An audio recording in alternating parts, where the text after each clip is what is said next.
जो एम्स उन्होंने अचीव किए थे उनकी बात करते हैं। अब टॉपिक आप अपना लिखें, topic is results of war of independence. ठीक है Mustafa, results of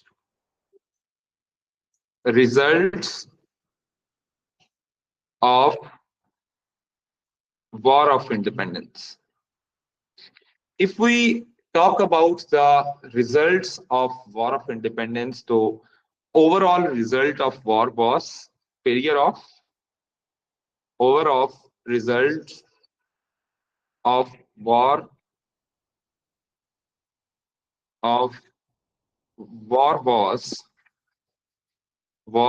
was failure of Indians. Failure of Indians. बेटा इंडियन फेलियर्स में क्या मेन चीज है कि what was the thing they could not achieve in this war, क्या अचीव नहीं कर सके थे इंडियंस जिसकी वजह से हम कहते हैं कि वो फेल हुए। They could not achieve independence, very good, they could not achieve independence. Is it clear बेटा? जी online students, is it clear to all of you? They could not achieve independence in this war, that's why it was a big failure. Is it clear?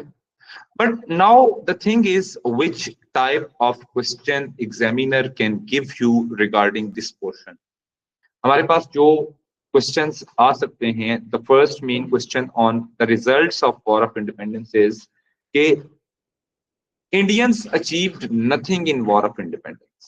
Indians achieved nothing in war of independence. Do you agree or disagree? Give reasons. Yes, beta. Beta, Indians achieved nothing in war of independence. कुछ भी Indians ने achieve नहीं किया। क्या ऐसा हो सकता है कि इंडियंस ने वॉर की हो और कोई भी इंसान 100% आपके नजदीक वो फेलियर भी नजर आ रहा हो, तो there is some sort of positive hope और सिल्वर लाइनिंग। सिल्वर लाइनिंग वो कहा जाता है ना, एक कोटेशन है, there is a quotation that every cloud has silver lining in it. तो हर चीज के अंदर कुछ पॉजिटिव चीज हो सकती है। एवरीथिंग हैज पॉजिटिव रिपरकशंस, उनका रिजल्ट समटाइम्स पॉजिटिव होता है। जी ऑनलाइन स्टूडेंट्स, इसके अलावा simple statement of this question is how successful was war of independence. How successful was war of independence in 1857? Explain. Yes beta, how successful was war of independence in 1857? अब whenever there is a word how successful, जी बेटा, whenever there is a word how successful, which two things must be in your answer? जी बेटा आप में से कौन बताएगा which two things must be in your answer whenever the word is how successful? Yes Rafi. Yes sir के उनके उसका result जैसे सक्सेसेस और failures. yes, there must be two things in your answer. The first is results में the successes, and the second thing in the result is failures. You need to write the successes and failures. Yes beta. Anyone else? Okay, how successful was war of independence? अब Indians ने on paper we can say the war was a big failure, but still there were few successes in it. अच्छा, अभी जो मैंने कल परसों आपका history का टेस्ट लिया और उसमें मैं चेक कर रहा था, जो हिस्ट्री के टेस्ट में अक्सर बच्चों का आंसर में 12, 11, 10 नंबर आए हैं, ऑल्दो कि उन्होंने वो एज इट इज याद करके लिखा था। बेटा there was something missing in that element. वो क्या एलिमेंट था जो मिसिंग होता है, वो कभी भी किसी भी दुनिया के नोट्स में नहीं होगा। हर क्वेश्चन का एक सेपरेट लिंक बनता है उसके साथ। every question has a separate link with the question statement. Like अगर मैंने ये वर्ड लिखा है कि ये सक्सेस है, तो should I explain that how this was a success for Indian? करना चाहिए या नहीं करना चाहिए? अगर मेरे आंसर में ये जस्टिफिकेशन ना हो, मैंने लिख दिया कि like for instance I am writing के इंडियंस, ये एक सक्सेस मैंने लिखा, मैं आपके सामने एक सक्सेस लिखता हूं, Indians got more religious liberty after War of Independence as announced by the British. Would you please tell me, is this the complete justification for the success?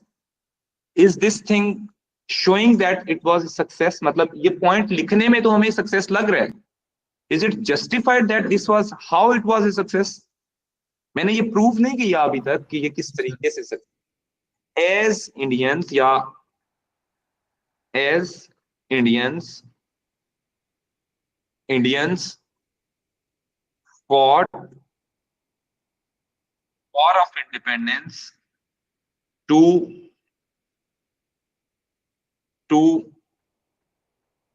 get their rights as British snatched religious liberty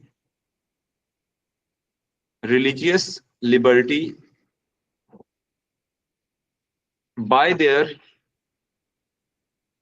policies like banning of Parda system,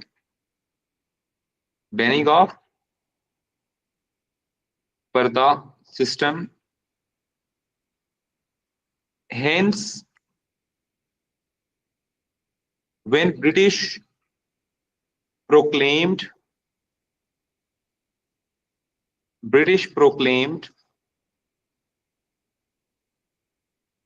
in 1857 58 act that they would not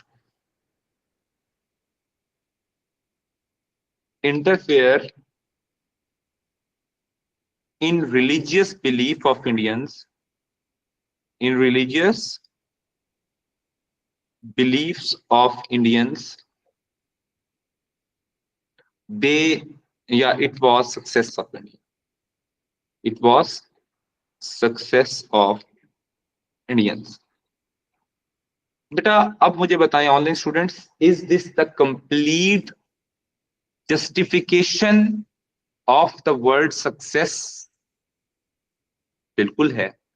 इसमें ये completely justify किया है मैंने कि ये चीज success कैसे थी, कैसे ये religious liberty after war of independence British ने कैसे अनाउंस किया. ब्रिटिश ने ये पहले ये बैन किया था पर्दा सिस्टम. इसको जब ब्रिटिश ने खुद अनाउंस किया कि प्रोक्लेमेशन एक्ट में कि हम लोग इंडियंस के बिलीफ में इंटरफेयर नहीं करेंगे, तो this thing shows that it was success of India. They achieved one of their major aim of war of independence. Indians का वॉर करने का सबसे बड़ा एम क्या था? To get the religious freedom. So when they got that religious freedom, can we say that it was a success? जी online students, आपके answers में पॉइंट्स, ये जो अभी आपका आंसर आप लोगों ने लिखा था इस फ्राइडे को टेस्ट के अंदर, बेटा the question answer which you people have written this Friday, आप लोगों ने इस तरीके से आंसर को सक्सेस के एलिमेंट को जस्टिफाई नहीं किया हुआ. वो कुछ बच्चों ने यहाँ पे जस्टिफिकेशन नहीं थी, जिसकी वजह से आपके 10 या 11 नंबर आए. जी क्या करना जरूरी था, वो टेस्ट का पार्ट था. I know. जी online students, is it clear? बेटा आप लोगों को सबको क्लियर हुआ कि एक सक्सेस को जस्टिफाई करना कितना जरूरी है? जी ऑनलाइन स्टूडेंट्स, यस सर्वा, इशल, लाइन हार्ड, मिनाल, महम, is it clear to all of you? Musa, Yes, sir. Nasir, Rafi, Salma, Saniha, everyone, Yes, is sir. it clear? Next one है, एक और हम सक्सेस की एलिमेंट की बात करते हैं। सक्सेस का एक और एलिमेंट क्या है? Other success. अब बाकी मैं इतनी लंबी लंबी डिटेल्स में नहीं जाऊंगा, बाकी मैं सिर्फ आपको और पॉइंट्स इनके दिखाता जाऊंगा, आपने एक्सप्लेनेशंस जो है वो ओरली सुनते जाना है और बाद में इसको रीड करना है, तो it would be clear to all of you. अच्छा, British also ended doctrine of lapse. Was doctrine of lapse the cause of war? Yes or no? Yes. As it was, yes, as it was cause of war, and Indians wanted to achieve this aim. Therefore, this announcement, yeah, this proclamation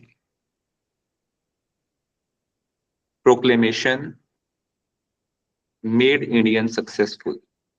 Made Indians successful. This is the second success, because when British illegally grabbed the lands of the British, जब illegally British ने ना, देखिए doctrine of lapse was an illegal step to take over the lands of Indians. क्या illegal था इसके अंदर कि कोई भी बंदा Indians जो natural heir नहीं है, when they are not the natural heir of that any individual, rulers को ये allowed नहीं था कि उनकी बेटी, मतलब that was injustice to the Indian system कि कोई भी फीमेल रूलर जो है वो रूल नहीं कर सकती। ऑल्दो इंग्लैंड के अंदर बहुत सारी क्वींस आ चुकी थी, अपने कंट्री के अंदर उनकी क्वींस अलाउड थी, लेकिन इंडिया में क्वींस अलाउड नहीं थी उसी टाइम पीरियड के अंदर। उससे पहले इवन उनकी क्वीन एलिजाबेथ थी, ठीक है। उसके अलावा उस टाइम पे जो है क्वीन मैरी थी इंग्लैंड के अंदर। क्वीन मैरी उस वक्त 1700s के अंदर क्वीन मैरी थी वहां पे, तो अपने कंट्री में वो अलाउड कर रहे थे, इंडिया में अलाउड नहीं कर रहे थे। क्लियर बेटा ऑनलाइन स्टूडेंट्स? सर ये क्या चीज अलाउ कर रहे थे? इंडिया में डॉक्ट्रिन ऑफ लैप्स, मैंने बोला ना कि डॉक्ट्रिन ऑफ लैप्स में इंडियंस के अंदर, इंडिया में कोई भी female ruler was not allowed to rule any state. तो अब मैं बता रहा हूं कि अपने कंट्री में तो उनके अलाउड था, लेकिन इंडिया में नहीं था। Next, another success of India was, another success was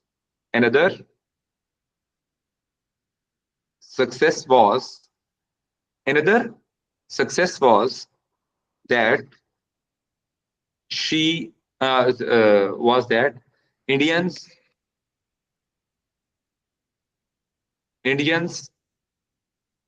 had more right to say in government. Indians had more right to say in the government. Government के अंदर इंडियंस के पास मोर राइट टू से। What does it mean? कि means कि दे वर promised by the British to give more political rights, as Indians were promised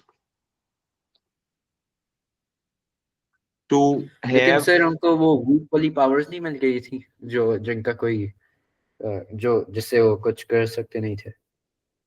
हाँ, although कि that बेटा something is better than nothing, आपने ये कोटेशन तो सुनी होगी। जी सर। इसका क्या मतलब है कि कोई चीज जो आपके पास नहीं है और आपको वो मिल जाए, ऑल्दो कि आपको उसकी जरूरत ना भी हो इतनी ज्यादा, लेकिन स्टिल आपको मिल जाए, तो that is somehow better for you, कि कभी तो वो जिंदगी में काम आ जाएगी ना।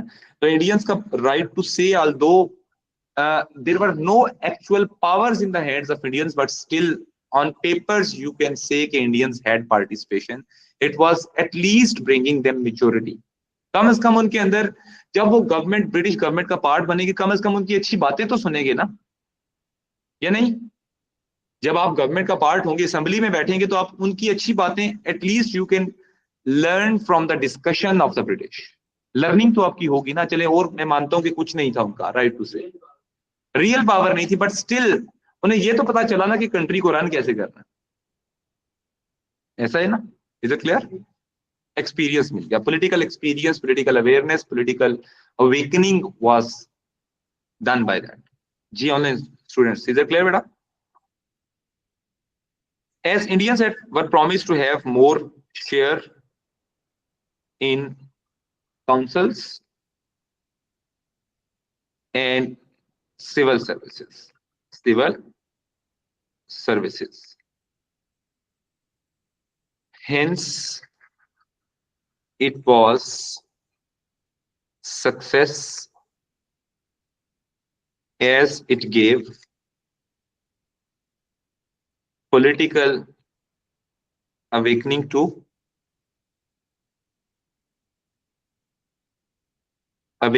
Indians. G online students, is it clear? Is it clear?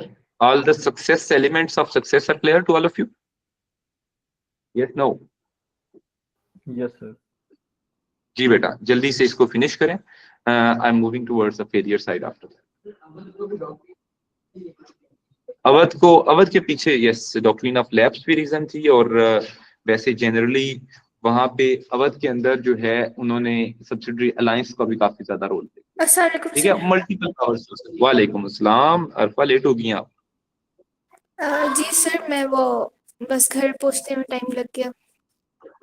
अच्छा, चले तो अभी एंड पे मैं सारा दिखा दूंगा। अभी आप फेलियर से हमारे साथ लिखना शुरू कीजिएगा, जो अभी मैं पोर्शन स्टार्ट। ठीक है, अब बेटा failures, if we talk about the failures of Indians in war of independence, if we talk about the failures of Indians in war of independence, beta, in the failure section, in the failures section, we have few things. Beta, failures के अंदर we have the first point कि Indians failed to get independence. Indians failed to get independence. Is it clear? Indians failed to get independence as British rule started in India. And India became, पहले बेटा India जो है वो British India नहीं होता था, बल्कि India was just India, but British were ruling them. But now officially they made India as part of British empire. Empire का पार्ट बन गया था इंडिया। ठीक है, ईस्ट इंडिया कंपनी की पावर्स थी, तो हाँ पहले उनका रूल था, लेकिन वो कोई भी स्ट्रॉन्ग उसके पीछे एविडेंस नहीं था। But now there was a strong evidence के अब India was not in India, it was British India. British rule started in India as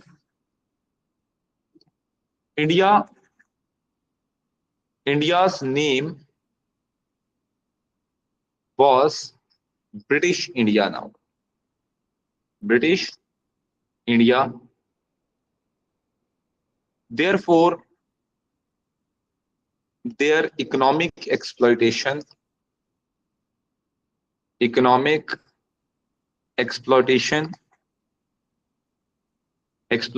carried on for next कितने years हो रहे थे आफ्टर वॉर ऑफ इंडिपेंडेंस? कितने years British India में रहे?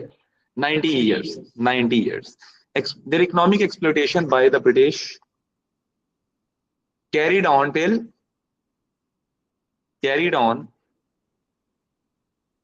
till 1947. 90 years after war of independence. 90 years after mega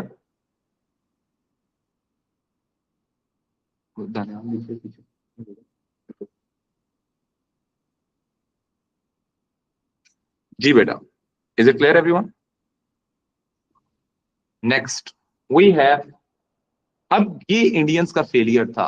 अब देखें, एक साइड पे इंडियंस चाहते थे कि उनको इकोनॉमिक लिबर्टी मिले, इकोनॉमिकली फ्री होना चाहिए ना, कि ब्रिटिश की तरफ से टैक्सेस ना हो, ब्रिटिश की तरफ से इकोनॉमिकली डिफिकल्टीज ना आए इंडियंस के ऊपर। क्या ब्रिटिश रूल का मेन मोटिव क्या था इंडिया के अंदर? क्या वो इंडिया के मामू के बेटे थे कि वो इंडिया में आके रूल कर रहे थे? Yes.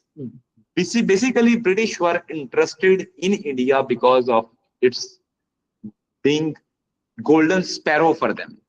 It was a golden sparrow for for British. British कभी भी अपने हाथों से गोल्डन स्पैरो को नहीं जाने देना चाहते थे, because they could earn lot of income from India. आप ये कह लें कि ब्रिटिश की वेल्थ का जो 70% पार्ट था, that was coming from India. Even आज के जमाने में भी हम कह दें कि ब्रिटिश की जो म्यूजियम है उसके अंदर जो रिसोर्सेज पड़े हैं, उसमें ज्यादातर रिसोर्सेज जो है इंडिया से उन्होंने चोरी किए हुए हैं। ठीक है, तो ये वेल्थ ऑफ इंडिया जो है that is still feeding the British. अभी भी ब्रिटिश जो है वो सबसे ज्यादा रेवेन्यू उनकी तरफ से अगर आप देखें तो जो ये कैम्ब्रिज की CIE की जो रिसोर्स है, I was just studying A report जिसके अंदर ब्रिटिश कितना अर्न करेंगे from the Cambridge exams in 1 year. हाँ, अरब में है, कुछ 35-40 तकरीबन 20 अरब डॉलर्स। हाँ, 30 अरब डॉलर्स। हाँ जी, हर साल लेके जाते हैं वो। अब ये देखिए कि अब पहले वो इंडिया को एक्सप्लॉइट करते थे, यहां से पैसा कमाते थे by direct ways. Now they are earning income but through indirect ways. ठीक है, but that is a legal way. हम लोग अपने सिस्टम्स को इतना अच्छा बना लें कि हमें ब्रिटिश बोर्ड्स के एग्जाम ना देने पड़े। तो ब्रिटिश ने हमारे घर आके तो नहीं कहा कि आप बोर्ड के पेपर हमारे ओ लेवल्स करें या ए लेवल्स करें। तो आपका अपना एजुकेशन सिस्टम अगर अच्छा हो तो हम उनसे लिबर्टी ले सकते हैं। इंडिया ने जैसे ले लिया, इंडिया ने काफी हद तक लिया। Indian boards are very strong. India और पाकिस्तान दोनों एक दिन बने थे, लेकिन इंडिया के अंदर सर ओ उधर जो लेवल्स 90% एजुकेशन है वो उनकी अपने बोर्ड्स में। अपने बोर्ड्स की है।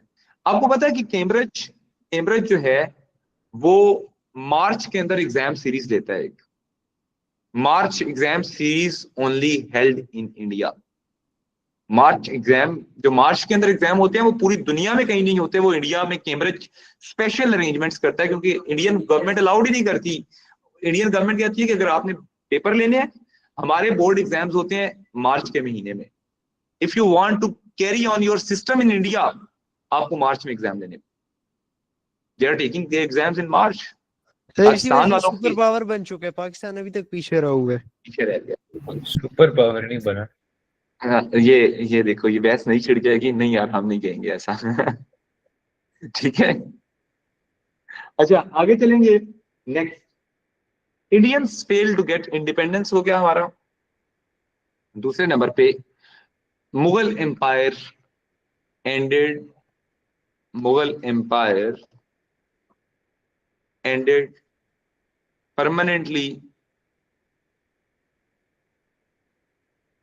permanently from the map of the earth। भैजन, अब 1857 के बाद वो जो मैप में हमें छोटा सा मुगल एम्पायर नजर आता था, 1764 के बाद एक छोटा सा पार्ट नजर आता था ना हमें मुगल एम्पायर का, क्या वो मुगल एम्पायर अब दोबारा जिंदा रही? Was there any Mughal empire on the global map? दुनिया के मैप के ऊपर मुगल एम्पायर कहीं पे भी थी इस सवाल के बाद? There was no Mughal empire in the world. अब उस मुगल एम्पायर एज इंडियंस, ये क्या हो गया? वेट, अच्छा, as Indians could not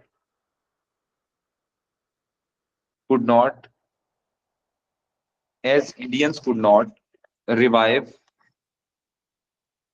Mughal Empire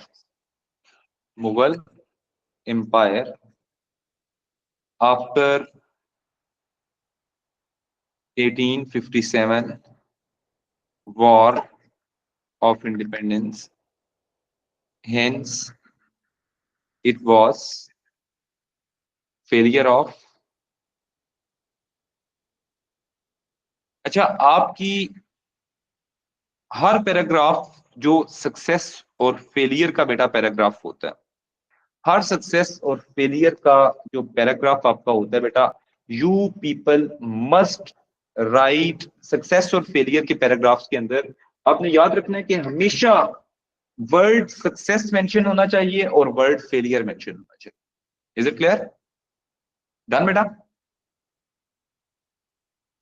एक और फेलियर, बड़ा फेलियर था इंडियंस का इस वॉर के अंदर। दैट फेलियर वाज कि British blamed Indians for war of independence। Specially किस कम्युनिटी को ब्लेम किया था? Specially Muslims. Even share in army was reduced। even share in army was reduced,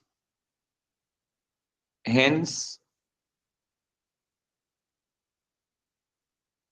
they were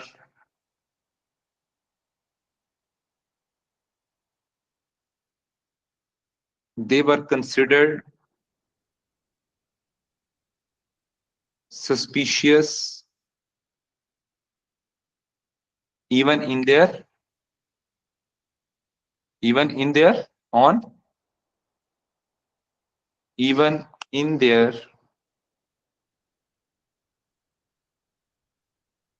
own country।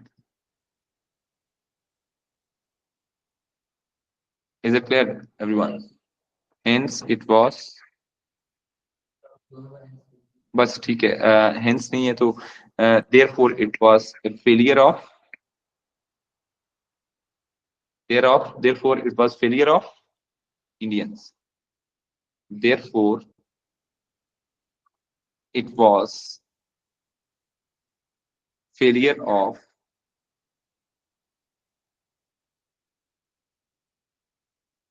Indians। चलिए अब मैं आपको एक चीज चेक कराता हूं। मेरे जितने भी पॉइंट्स हैं, अगर वो सक्सेस का एलिमेंट है, if these points are success, मैं चेक करता हूं कि क्या उसमें मैंने सक्सेस का वर्ड कहीं पे, मैंने अब इंटेंशन आपको एंड पे बताई है। अब कहां पे जो है वो जो मेरे सक्सेस के पैराग्राफ्स हैं, क्या उनमें सक्सेस का वर्ड है?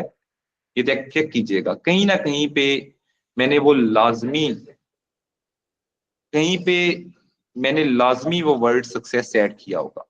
ये अनइंटेंशनल, मेरे राइट अप में ये अनइंटेंशनल होगा, क्योंकि whenever there is a question based on success and failures, मेरी इंटेंशंस ही अब ऐसे बन गई हैं कि वो ऑटोमेटिकली मैं उसको फेलियर की तरफ ले जाता हूं या सक्सेस की तरफ ले जाता हूं।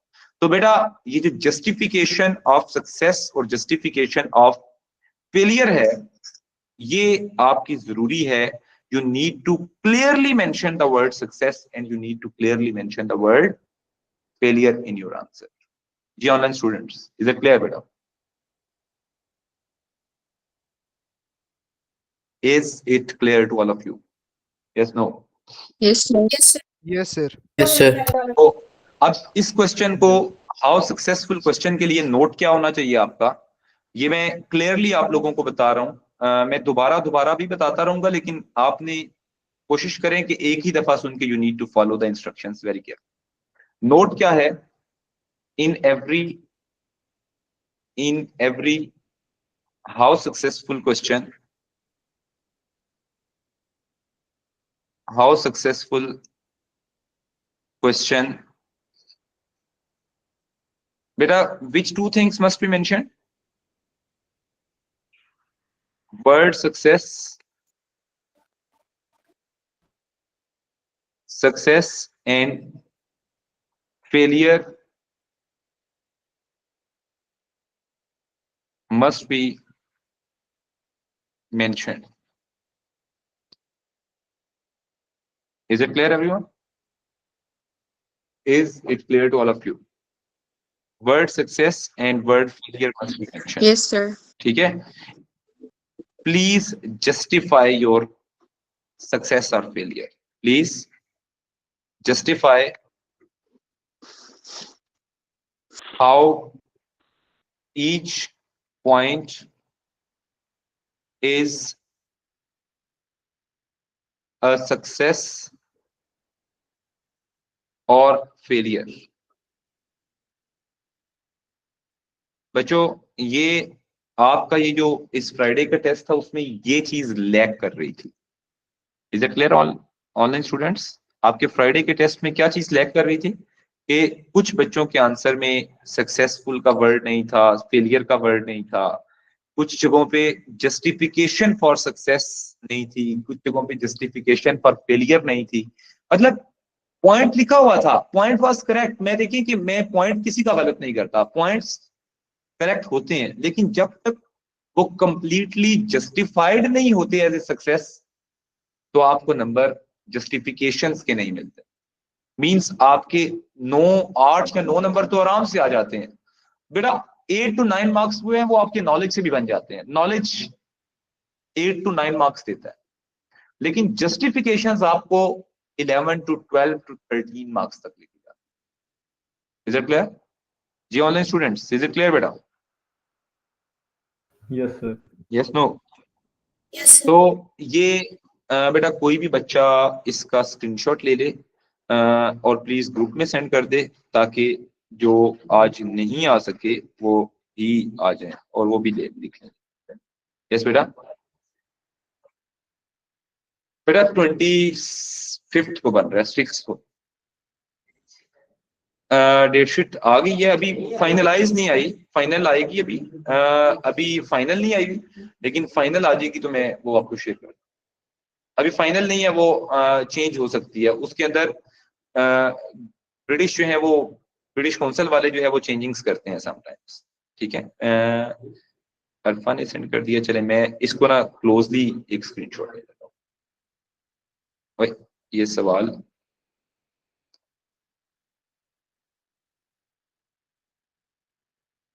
ये results of war of independence. जी ऑनलाइन स्टूडेंट्स, बेटा कोई क्वेश्चन है आपका? ये एक सवाल मैंने कराया, मैंने आज जानबूझ के सिर्फ स्लो इसलिए कराया कि आज मैं आपको लिखने की एक वो क्या उसे कहते हैं कि तरीका बता रहा था. I was just indirectly I was discussing your month weekly जो टेस्ट देते हैं आप, मैं वो इनडायरेक्टली डिस्कस कर रहा था. ठीक है ऑनलाइन स्टूडेंट्स?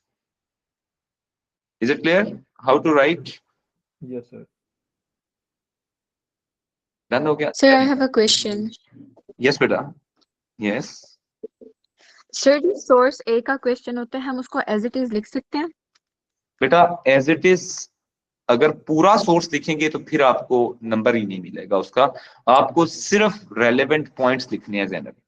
ठीक है? Okay, sir. Wording can be the wording of those points which you are writing from the source, that can be same. ठीक है ज़ैनब? Yes ठीक रुबाब? है, sir. Yes Rubab? Arwa? How can we score full in a 5-mark question? When you will write answer in 2 paragraphs and there must be 3 things in your answers. The first thing is the proper description of the point from the picture. Picture description must be very sound picture description. ठीक है? फिर उसके बाद there must be valid inference which must be linked to the question statement. और बेटा जो उस question के पीछे जो बैकग्राउंड है, कॉन्टेक्स्ट ऑफ द क्वेश्चन है, वो क्लियरली एक्सप्लेन होना चाहिए. ठीक है? Is it necessary to have 2 paragraphs? You can write. देखिए it depends sometimes बच्चों का आंसर एक पैराग्राफ में वो 2 इन्फ्रेंसेस और 2 डिस्क्रिप्शंस और 2 कंटेक्चुअल नॉलेज फुली एक्सप्लेन कर देते हैं, तो डेफिनेटली वो एक पैराग्राफ की बेस पे भी आपको मिल जाते हैं. लेकिन समटाइम्स जो है आपकी 2 इन्फ्रेंस, 2 डिस्क्रिप्शंस और 2 कंटेक्चुअल नॉलेज के पॉइंट्स जरूर होने चाहिए. You can write even in 1 paragraph, लेकिन वो 2 चीजें होंगी. क्लियर? Okay, thank वरना you. otherwise when you will write 1 point तो you will be able to get maximum of 4 marks, not 5. लेकिन अगर हमने 2 हाँ। भी लिखे हैं तो 4 क्यों आते हैं? मैं वही बात बता रहा हूँ, 2 लिखे हैं, मैं अगर बता रहा हूँ जो पहला इसमें लेवल मार्किंग होती है, level 3 is the highest level, is it clear? Level 1 में आपकी डिस्क्रिप्शन आ गई, ठीक है, लेवल 1 में क्या आ गई? डिस्क्रिप्शन। लेवल 2 में आपकी आ जाती है इन्फ्रेंस। लेवल 3 में आपका आ जाता है उसका contextual knowledge. Rubab, if you have point here, level 3 पे आपका पहला पॉइंट, पहला पैराग्राफ अगर आपका लेवल 3 पे आ गया, उसमें ये तीनों चीजें बहुत अच्छे से लिखी हैं आपने, और आपका पहला पैराग्राफ ही लेवल 3 अचीव कर गया, तो आपको पहले पैराग्राफ की बेस पे लेवल 3/4 मिल जाएगा। फिर आप दूसरे पैराग्राफ लिखेंगे, और अगर वो भी लेवल 3 पे हुआ और उसमें भी ये 3 चीजें हुई, उसका भी 1 नंबर है, उसका लेवल 3/5 हो जाएगा डायरेक्ट। सर तो मतलब पहला जो पॉइंट है, that point has 4 marks, the other point has 1 mark. तो पहला पॉइंट आपका best explained with proper description and contextual knowledge होना चाहिए। Sir done? यस बेटा। सर ये जो हम पास्ट पेपर्स वगैरह जो